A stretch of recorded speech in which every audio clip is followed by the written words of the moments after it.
Donald Trump নির্বাচনের জয়ের ৬ সপ্তাহ পর প্রথম সংবাদ সম্মেলনে কথা বলেছেন। সেখানে ইউক্রেনের যুদ্ধ, নিউ জার্সির উপর দিয়ে উড়ে যাওয়া রহস্যময় ড্রোন এবং টিকটকের ভবিষ্যৎ সহ বিভিন্ন বিষয় নিয়ে আলোচনা করেছেন।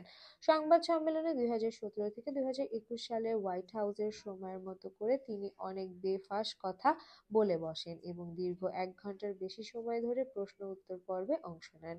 ডোনাল্ড ট্রাম্প রিপোর্টারদের সঙ্গে স্বভাবসুলভ মজা করেন, যা তার নির্বাচনী প্রচারণায় গা রেটরিক্স এবং রাগের তুলনায় কিছুটা আলাদা ছিল।